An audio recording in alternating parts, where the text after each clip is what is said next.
Hi friends, south western ರೈಲ್ವೆಯಲ್ಲಿ ನೇಮಕಾತಿ ನಡೆಯಲಿದ್ದು ITI ಮತ್ತು 10ನೇ ತರಗತಿ ಪಾಸಾದ ಅಭ್ಯರ್ಥಿಗಳಿಗೆ ಇದು ಒಂದು ಒಳ್ಳೆಯ ಅವಕಾಶವಿದೆ. ಕರ್ನಾಟಕದಲ್ಲಿ ವಿವಿಧ ಕಡೆ ಹುದ್ದೆಗಳು ಖಾಲಿ ಇದೆ. 14/7/2025 ಜುಲೈ 14ನೇ ತಾರೀಕಿನಿಂದ ಆಗಸ್ಟ್ 13ನೇ ತಾರೀಕುವರೆಗೆ ನೀವು ಅರ್ಜಿಯನ್ನು ಸಲ್ಲಿಸಬಹುದು. ಆನ್ಲೈನ್ ಮೂಲಕ ನೀವು ಅರ್ಜಿಯನ್ನು ಸಲ್ಲಿಸಬೇಕು.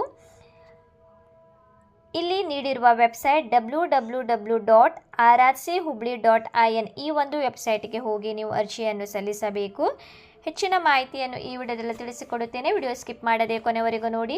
ಯಾರೆಲ್ಲ ನನ್ನ ಚಾನೆಲ್ ಹೊಸದಾಗಿ ನೋಡುವರು ಪ್ಲೀಸ್ ಸಬ್ಸ್ಕ್ರೈಬ್ ಮಾಡಿ ಮತ್ತು ಪಕ್ಕದಲ್ಲಿರುವ ಬೆಲ್ ಐಕಾನ್ ಅನ್ನು ಕ್ಲಿಕ್ ಮಾಡಿ. ಈಗ ಮೊದಲನೇದಾಗಿ ನಾವು ಹುಬ್ಳಿ ಡಿವಿಷನ್ ನೋಡುವ. ಇಲ್ಲಿ ನೋಡಿ, fitter, welder, electrician, refrigeration and air conditioner, mechanic, programming and system administration assistant PASAA ಆದವರು ಈ ಒಂದು ಹುದ್ದೆಗೆ ಅರ್ಜಿಯನ್ನು ಸಲ್ಲಿಸಬಹುದು. ಇಲ್ಲಿ ನೀವು ನೋಡಬಹುದು ಎಷ್ಟೆಲ್ಲ ಹುದ್ದೆಗಳು ಖಾಲಿ ಇದೆ ಅಂತ ಇಲ್ಲಿ ನೀಡಿದ್ದಾರೆ. ಟೋಟಲ್ ಫಿಟ್ಟರ್ನಲ್ಲಿ 101 ಹುದ್ದೆ ಖಾಲಿ ಇದೆ. ಬೇರೆ ಬೇರೆ ಕ್ಯಾಟಗರಿಗೆ ಕೂಡ ಬೇರೆ ಬೇರೆ ಹುದ್ದೆಗಳು ಖಾಲಿ ಇದೆ. ನೀವು ಇಲ್ಲಿ ನೋಡಬಹುದು. UR SC ST OBC ಅಂದರೆ 2A 2B 3A 3B ಪ್ರವರ್ಗ 1 ಇದೆಲ್ಲ ಬರುತ್ತದೆ. ಸೊ ಇದಕ್ಕೆ ನೀವು OBC ಕ್ಯಾಟಗರಿ ಅಂತ ಕರೆಯುತ್ತಾರೆ. ಸೊ ಅಲ್ಲಿ 101 ಹುದ್ದೆಗಳು ಖಾಲಿ ಇದೆ. ವೆಲ್ಡರ್ನಲ್ಲಿ 5 ಹುದ್ದೆ ಖಾಲಿ ಇದೆ. ಅದೇ ರೀತಿ ಎಲೆಕ್ಟ್ರಿಷಿಯನ್ 76 ಹುದ್ದೆ, ಏರ್ ಕಂಡೀಷನರ್ ಮತ್ತು ಮೆಕ್ಯಾನಿಕ್ ರೆಫ್ರಿಜರೇಷನ್ ಇಲ್ಲಿ 16 ಹುದ್ದೆ. ಅದೇ ರೀತಿ ಪ್ರೋಗ್ರಾಮಿಂಗ್ ಅಸಿಸ್ಟೆಂಟ್ ಕಂಪ್ಯೂಟರ್ ಆದವರು ಸೊ 39 ಹುದ್ದೆ ಖಾಲಿ ಇದೆ. ಅದೇ ರೀತಿ ಇಲ್ಲಿ ನೋಡಿ, ITI pass in trade to be eligible ಅಂದರೆ ನೀವು 10ನೇ ತರಗತಿ ಅದರ ಜೊತೆ ನೀವು ಇಲ್ಲಿ ITI ಕೂಡ ಸಂಬಂಧಪಟ್ಟ ಒಂದು ಹುದ್ದೆಗೆ ನೀವು ITI ಕೂಡ ಮುಗಿಸಿರಬೇಕಂತ ಕೂಡ ಮಾಹಿತಿ ನೀಡಿದ್ದಾರೆ ಫ್ರೆಂಡ್ಸ್. ಅದೇ ರೀತಿ ಈಗ ನೆಕ್ಸ್ಟ್ ನೋಡುವುದಾದರೆ ಬೇರೆ ಒಂದು ಕ್ಯಾರೇಜ್ ರಿಪೇರ್ ವರ್ಕ್ಶಾಪ್ ಹುಬ್ಬಳ್ಳಿ. ಅಲ್ಲಿ ಕೂಡ ಅಂದರೆ ಹುಬ್ಬಳ್ಳಿಯಲ್ಲಿ ಬೇರೆ ಬೇರೆ ವರ್ಕ್ಶಾಪ್ ಇದೆ. ಸೊ ಅಲ್ಲಿ ಬೇರೆ ಬೇರೆ ಕಡೆ ನಿಮಗೆ ಅಲ್ಲಿ ಹುದ್ದೆಗಳು ಖಾಲಿ ಇದೆ. ಅಲ್ಲಿ ಕೂಡ fitter, welder, mechanics, turner, electrician, carpenter, painter, ಆಮೇಲೆ computer. So fitter 97, welder 32, mechanic 8, turner 9, electrician 29, carpenter 11, painter 15, programming assistant ಅಂದರೆ ಕಂಪ್ಯೂಟರ್ ಆದವರು 16. ಸೊ ಇಲ್ಲಿ 217 ಹುದ್ದೆ ಖಾಲಿ ಇದೆ ಫ್ರೆಂಡ್ಸ್.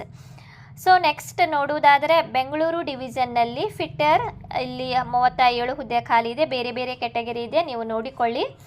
ಅದೇ ರೀತಿ ಎಲೆಕ್ಟ್ರಿಷಿಯನ್ 17 ಹುದ್ದೆ, ಎಲೆಕ್ಟ್ರಿಷಿಯನ್ ಜನರಲ್ 79, ಫಿಟ್ಟರ್ 67, ಪಾಸ ಅಂದರೆ ಕಂಪ್ಯೂಟರ್ 10 ಹುದ್ದೆ, ವೆಲ್ಡರ್ 10, ಫಿಟ್ಟರ್ 10. ಈ ರೀತಿ ಟೋಟಲ್ 230 ಹುದ್ದೆ ಇಲ್ಲಿ ಖಾಲಿ ಇದೆ. ನೆಕ್ಸ್ಟ್ ನೋಡುವುದಾದರೆ ಮೈಸೂರು ಡಿವಿಷನ್ನಲ್ಲಿ ಫಿಟ್ಟರ್ನಲ್ಲಿ 60 ಹುದ್ದೆ, ವೆಲ್ಡರ್ 2, ಎಲೆಕ್ಟ್ರಿಷಿಯನ್ 43, ಪ್ರೋಗ್ರಾಮಿಂಗ್ ಅಸಿಸ್ಟೆಂಟ್ ಅಂದರೆ ಕಂಪ್ಯೂಟರ್ 70, ಸ್ಟೆನೋಗ್ರಾಫರ್ 2 ಹುದ್ದೆಯಲ್ಲಿ ಖಾಲಿ ಇದೆ ಫ್ರೆಂಡ್ಸ್. ನೆಕ್ಸ್ಟ್ ಸೆಂಟ್ರಲ್ ವರ್ಕ್ಶಾಪ್ ಮೈಸೂರಿನಲ್ಲಿ fitter 18, turner 4, mechanics 5, welder 6, electrician 4, painter 3, programming and system administration assistant PASAA ಅಂದರೆ ಕಂಪ್ಯೂಟರ್ ಸೊ 3. ಟೋಟಲ್ ಇಲ್ಲಿ 43 ಅಂದರೆ ಎಲ್ಲ ಇಲ್ಲಿ 904 ಹುದ್ದೆ ಟೋಟಲ್ ಇಲ್ಲಿ ಖಾಲಿ ಇದೆ ಫ್ರೆಂಡ್ಸ್.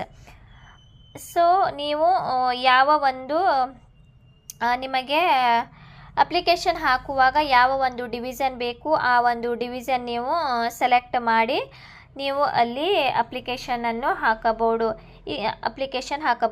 ಸೊ ಇದು ಒಂದು ಅಪ್ರೆಂಟಿಸ್ ಜಾಬ್ ಆಗಿರುತ್ತದೆ. ಅದೇ ರೀತಿ ನೋಡಿ, ಮೇಡ್ ಆಫ್ ಸೆಲೆಕ್ಷನ್ ಆಯ್ಕೆ ಮಾಡುವ ವಿಧಾನ ಯಾವ ರೀತಿ ಇರುತ್ತದೆ ಅಂದರೆ ನೀವು ಪಡೆದ ಅಂಕದ ಆಧಾರದ ಮೇಲೆ ನೋಡಿ, with minimum 50% plus ITI marks in the trade which is apprenticeship to be done. ನೀವು ಪಡೆದಂಥ ಒಂದು ITIನಲ್ಲಿ ಪಡೆದಂಥ, ಅದೇ ರೀತಿ 10th ಕೂಡ ಪಡೆದಂಥ ಒಂದು ಅಂಕದ ಆಧಾರದ ಮೇಲೆ ನಿಮ್ಮನ್ನು ಸೆಲೆಕ್ಷನ್ ಮಾಡುತ್ತಾರೆ. ಏಜ್ ನೋಡುವುದಾದರೆ ನೋಡಿ, ಇಲ್ಲಿ 15 ವರ್ಷದಿಂದ 24 ವರ್ಷದವರು ಈ ಒಂದು ಹುದ್ದೆಗೆ ಅರ್ಜಿಯನ್ನು ಸಲ್ಲಿಸಬಹುದು. ವಯೋಮಿತಿ ಕೂಡ ನೀಡಿದ್ದಾರೆ. 5 ವರ್ಷ SC/ST ಕ್ಯಾಂಡಿಡೇಟ್ಸ್ ಆ್ಯಂಡ್ OBC ಅವರಿಗೆ 3 ವರ್ಷದ ಒಂದು ಏಜ್ ರಿಲ್ಯಾಕ್ಸೇಷನ್ ಇರುತ್ತದೆ. Upper age limit relaxate by 10 years ಅಂತ ಕೂಡಿದ ಅಂಗವಿಕಲರಿಗೆ 10 ವರ್ಷದ ಒಂದು ವಯೋಮಿತಿ ನೀಡಲಾಗುವುದು ಅಂತ ಕೂಡ ನೀಡಿದ್ದಾರೆ ಫ್ರೆಂಡ್ಸ್. ಏನಾದರೂ ಡೌಟ್ ಇದ್ದರೆ ನೀವು ಕಮೆಂಟ್ ಸೆಕ್ಷನ್ನಲ್ಲಿ ಕೇಳಬಹುದು. ಅದೇ ರೀತಿ ನೋಡಿ, ಪೇಮೆಂಟ್ ಆಫೀಸ್ ಅಪ್ಲಿಕೇಶನ್ ಫೀಸ್ 100 ರೂಪಾಯಿ ನೀವು ಅರ್ಜಿ ಶುಲ್ಕವನ್ನು ಕೂಡ ನೀವು ಪಾವತಿಸಬೇಕು. ಯಾವುದೇ ರೀತಿಯಿಂದ ಅದು ಹಿಂದಕ್ಕೆ ನೀಡುವುದಿಲ್ಲ ಅಂತ. The payment can be made by using debit card, credit card, banking etcetera. Permission asked by the screen. Traditional charges for online payment will be ಅಂದರೆ ನೀವು net banking, credit, debit card ಮೂಲಕ ನೀವು ಮಾಡಬಹುದು ಅಂತ ನೀಡಿದ್ದಾರೆ ಫ್ರೆಂಡ್ಸ್. ಏನಾದರೂ doubt ಇದ್ದರೆ ನೀವು ಕಮೆಂಟ್ ಸೆಕ್ಷನಲ್ಲಿ ಕೇಳಬಹುದು. ಅದೇ ರೀತಿ ಇಲ್ಲಿ ನೋಡಿ, ಸಂಬಂಧಪಟ್ಟ ಒಂದು ಸರ್ಟಿಫಿಕೇಟ್ ಸಲುವಾಗಿ ಮೀಸಲಾತಿಗೆ ಬೇಕಾಗುವ ಒಂದು ಸರ್ಟಿಫಿಕೇಟ್ ಫಾರ್ಮ್ಯಾಟ್ ಕೂಡ ನೀಡಿದ್ದಾರೆ. ಸೊ ನಾನು ನೋಟಿಫಿಕೇಷನ್ ಲಿಂಕನ್ನು ಡಿಸ್ಕ್ರಿಪ್ಷನಲ್ಲಿ ನೀಡುತ್ತೇನೆ.